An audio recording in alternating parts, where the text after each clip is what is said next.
right, so get ready. We're taking a deep dive into some holiday traditions, and we're going to Minnesota. Ah, Minnesota. I've got a whole bunch of articles here. You share them with me, and I'm already pretty fascinated. We're talking winter wonderlands. We're talking ice-covered lakes. We're talking just a mix of different cultures, a lot of Scandinavian.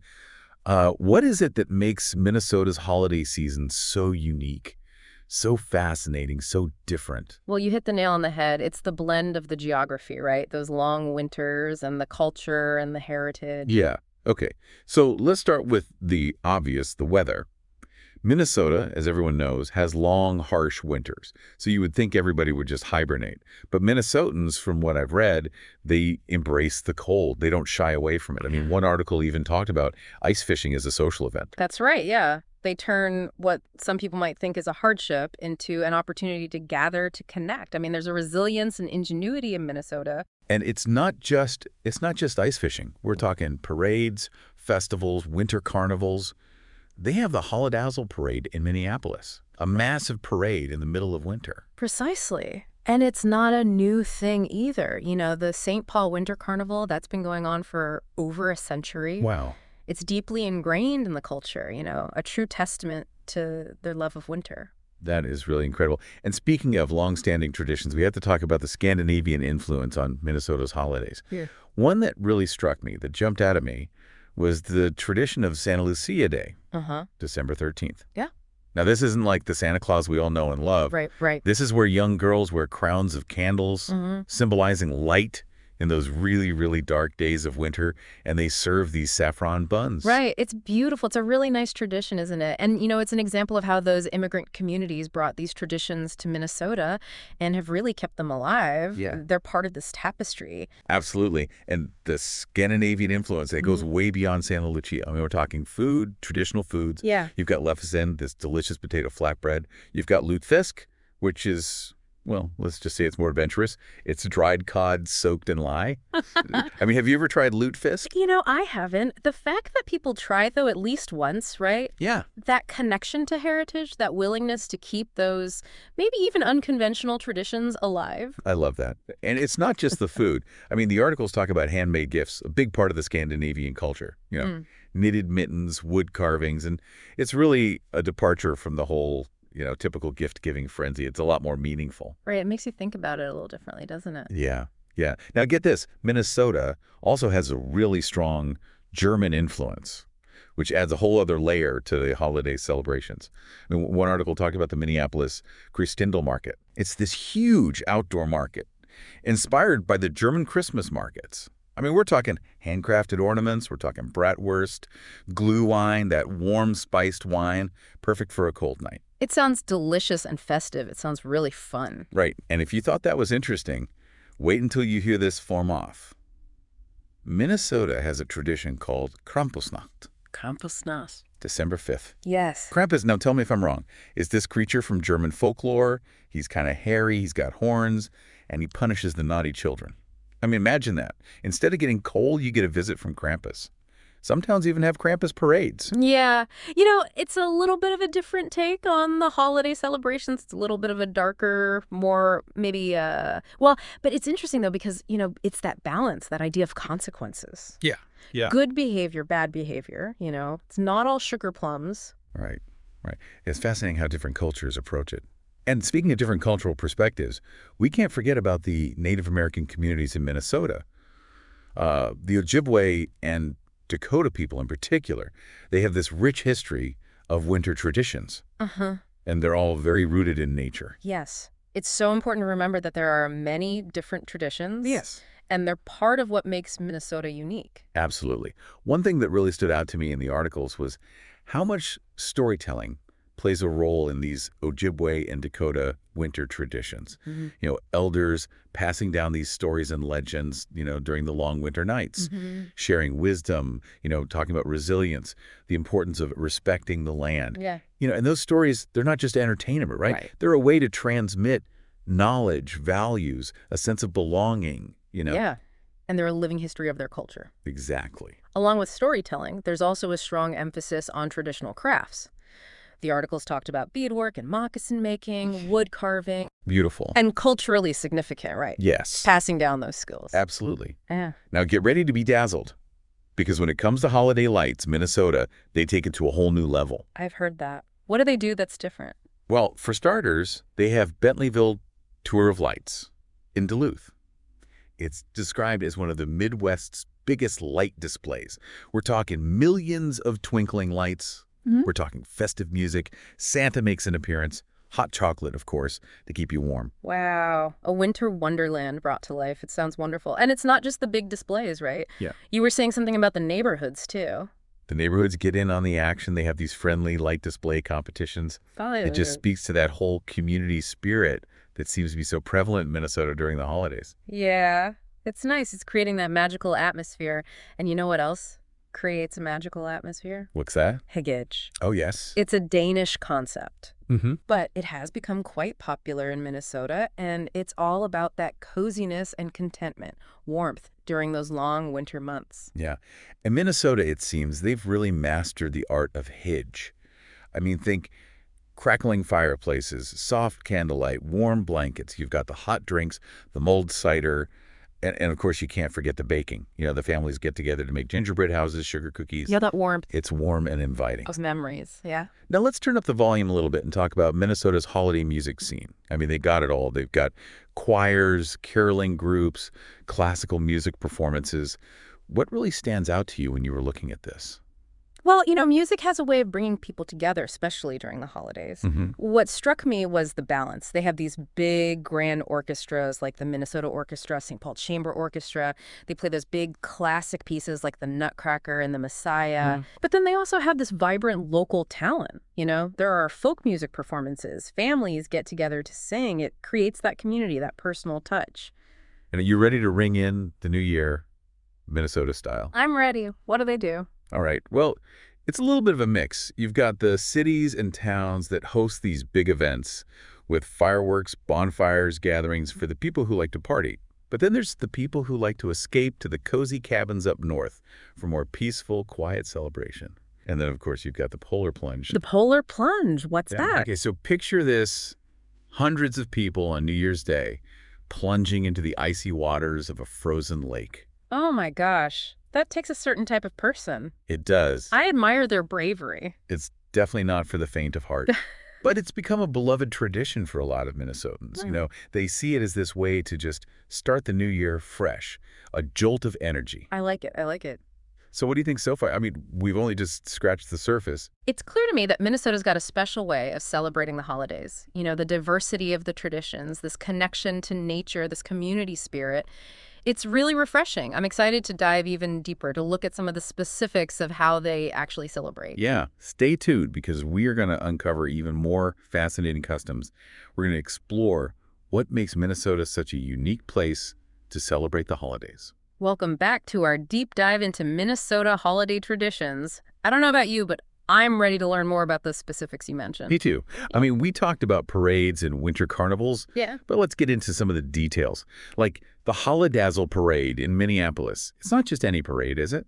No, it's not just any parade. I was reading about how they transformed Nicollet Mall right in the heart of downtown. It's lights and music and, that festive cheer, illuminated floats, marching bands, and dancers, and even Santa. It's a full-blown holiday experience. It is, yeah. They have the food trucks with holiday treats, pop-up shops, live music. It's like a little holiday village in the city. That sounds amazing. Doesn't it? Now, the St. Paul Winter Carnival. We talked about how it's over a century old. Yeah. What is it that makes it so unique? What do they do? Well, they have those ice sculptures. Oh, yeah. And they have snow carving competitions, there's parades, and they even have a royal coronation. A royal coronation. Yeah. A King Boreas and a Queen of the Snows I love them. preside over the festivities. I mean, that's just embracing the whimsy of winter. It is, isn't it? And, of course, no winter carnival would be complete without some outdoor fun, right? Right. So they've got ice skating and sledding, snowshoeing. They've even got a Vulcan snow park with snow slides and tubing hills. A true winter playground for all ages. They've really turned winter, they've made it multifaceted. It's not just about dealing with the cold, it's really about celebrating it. Exactly. And that community spirit, it goes beyond the big cities, right? Right. I mean, even smaller towns like Excelsior on Lake Minnetonka, they have Santa Claus Lane. They transform the whole town into this winter wonderland. You can visit Santa in his workshop. There are magic shows, vendor markets. They even have llama walks. Llama Llama wash. walks. Wow. It's one of those things that just makes these holiday celebrations so delightful. They just don't take themselves too seriously. Right. It's fun. Now, have you heard of the Holtz Farm old-fashioned holiday in Egan?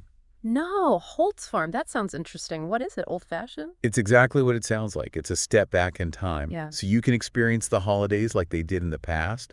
Horse-drawn wagon rides, carolers, blacksmith demonstrations. You can see how the early settlers decorated for the holidays. It's living history. Exactly. And with that festive twist, it's nice, that idea of, connecting to that simpler time. And then for something a little bit more romantic, maybe a little bit old world charm, you have the Taylor's Falls Lighting Festival. Oh, Taylor's Falls, beautiful area, especially in winter.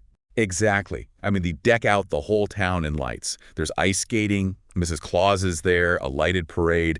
It sounds so charming. It does. A perfect place for a stroll, maybe with a loved one. And then if you're looking for something maybe a little bit quieter, more intimate, there's Northfield's Winter Walk. Mm-hmm. They line the streets with luminaries. Oh, I love that. It's just so beautiful. And the shops are all decked out. They offer special deals and treats. It's just that, slowing down, enjoying that simple beauty. Right, that quiet joy, It's the opposite of that hustle and bustle. And speaking of a little taste of Europe, Mm-hmm. they have some amazing European Christmas markets. Oh, Christmas markets. I've always wanted to go to one, especially those authentic ones in Europe. I've heard such wonderful things about them. I know. Well, Minnesota offers its own take on those. One article highlighted the European Christmas market at Union Depot in St. Paul. You've got these charming little wooden stalls, handcrafted ornaments, unique gifts. You've got those European treats. Oh, yeah. What kind of treats? Well, they have bratwurst and potato pancakes. Oh, that sounds good. And then, of course, sweets like gingerbread and stollen. I love stollen. It's a great way to experience those European flavors. Now, combine that European Christmas market with the rugged beauty of the North Shore, and that's what you get with the Holiday Harbor Village weekend in Grand Marais. Grand Marais, yeah, up on Lake Superior. Exactly. Beautiful, especially in winter. It's an incredible location. Mm-hmm. They have sauna sessions by the lake. Sauna sessions. Sauna sessions by the lake. Wow, that's different. Sled dog demonstrations, pottery shows, unique shopping, bonfires on the beach. It's like a Christmas market with a little bit of adventure. It's a unique experience. It is. Now, if you like historic homes, a lot of them are decked out for the holidays. You can take tours. Oh, that sounds lovely. You can step back in time. Exactly. So you've got the Maywood Mansion in Rochester, an estate from the early 20th century. You've got the Hubbard House in Mankato.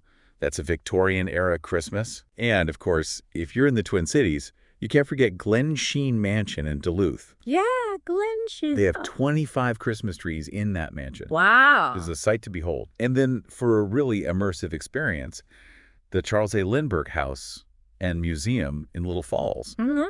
You can see how they celebrated the holidays 100 years ago. Wow, that's fascinating. A glimpse into the past, and how those holiday traditions evolved. Now, for a more, let's say, adult, modern take on the holidays, Minnesota has this growing trend of pop-up holiday bars. Pop-up holiday bars, what are those? So these are bars that just transform into winter wonderlands. Festive cocktails, decorations, events.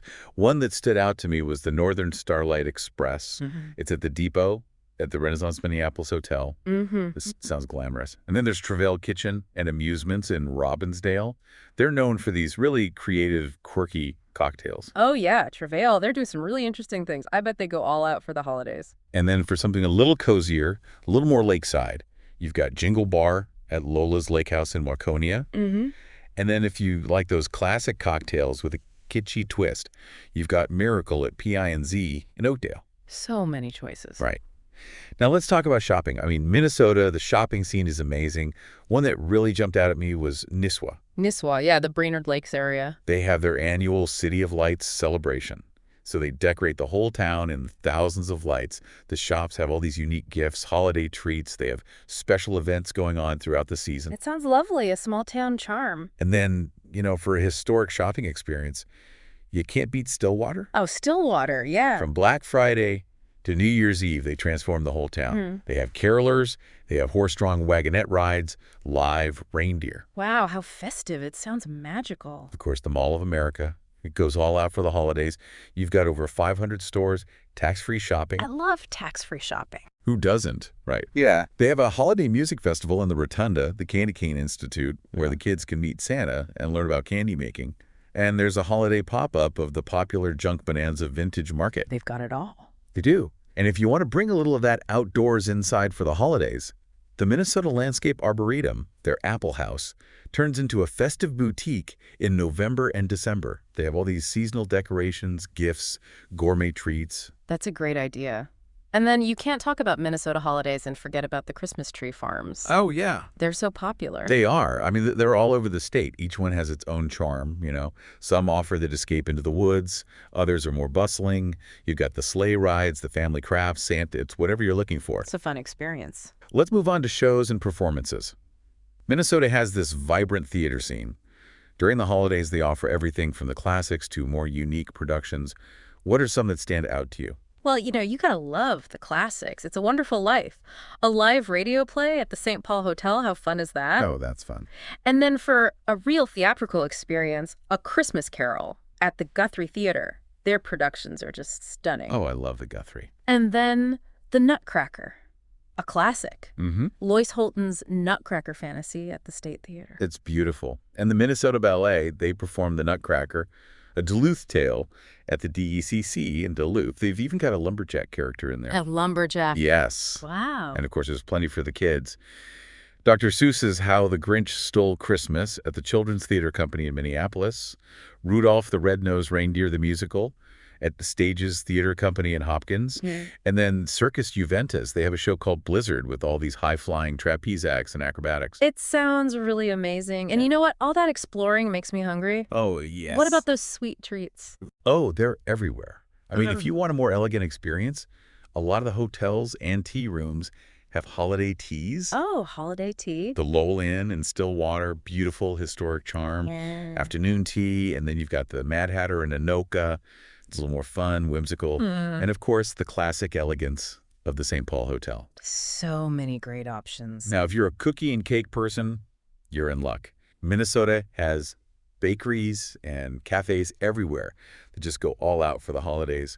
Make sure you check out the Swedish and Norwegian bakeries. Oh, yes. They have crumb cake, rosettes, sambackles. I love trying new things, especially different cultures. Yeah. And, of course, the classic Minnesota bakery with the gingerbread cookies, sugar cookies, and cakes. I love it. You know, I'm a big fan of that hidden pickle ornament tradition. Have you ever done that? I've heard of it, but I've never actually done it. Okay, so it's said to have originated in Germany, but it's popular all over the U.S., including Minnesota. You hide a pickle-shaped ornament in the tree, and whoever finds it gets a special gift. Oh, fun. Yeah. It's a little scavenger hunt. Yeah, and of course, no Minnesota holiday gathering would be complete without watching A Charlie Brown Christmas. Oh, a classic. It's a classic, and Charles Schultz, the creator, was from Minnesota. That's right, he was. So there's that nice little connection there. That's wonderful. It's a good reminder, too, about the true meaning of Christmas. Mm-hmm. That simplicity. And lastly, you can't forget the bars. And the bars. What do you mean by bars? Okay, so in Minnesota, bars are a type of dessert bar, Oh. like brownies or cookie bars. And they have every flavor imaginable.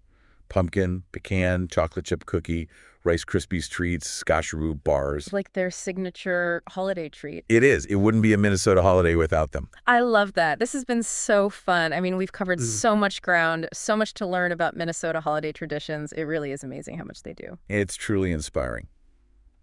And we are back for the final part of our Minnesota holiday traditions deep dive. I'm feeling so festive after just going through all of this stuff. It is pretty amazing, right? It really is. It's like they just decided, you know what? Winter's going to be long. Yeah. Let's just make it fun. Right. And it's not just about, like, enduring it. It's about celebrating it. I mean, we see this in so many different ways. Ice fishing on the frozen lakes, those amazing light displays. They're not just, tolerating it. Yeah. They're turning it into something really special. And that's what makes it so interesting, right? We're not just looking at a list of events. Right. We're looking at a culture Exactly. and how they celebrate. So, for our listeners who maybe don't live in Minnesota, what are some of the key takeaways from what we've learned? I think the biggest takeaway is that there's no right or wrong way to celebrate the holidays. Yeah. It's about finding What brings joy, what brings meaning to you and your loved ones. And maybe thinking a little outside the box. Absolutely. Oh, yeah. Like, Minnesota shows us, instead of seeing winter as something to get through, they see it as an opportunity, right? Whether it's ice skating, bonfires, they make winter special. They really do. And the other thing that comes through is the importance of community. Oh, absolutely. That togetherness. All the potlucks, the neighborhood light displays, it's all about bringing people together. Yeah. Creating that sense of belonging. It is, isn't it? That idea that we're in this together. And, as we wrap up here, I'd love to hear from our listeners. Think about all these traditions we've talked about. If you could experience just one of them, which one would it be and why? That's a great question. I think for me, it would be a visit to one of those Christmas tree farms. Picture it. The snow falling, the smell of pine, that sense of anticipation of finding the perfect tree. It's a really magical experience. That sounds lovely. I think for me, I'd go up north to Grand Marais, that Holiday Harbor Village weekend. Yeah. Sauna by the lake, bonfires on the beach. Unique. Oh, unique shopping. Yeah, it just sounds like a really unforgettable experience. I love it. I love it. And so from both of us here at The Deep Dive, we want to thank you for joining us, and we hope that you've been inspired by these traditions. And until next time, happy exploring.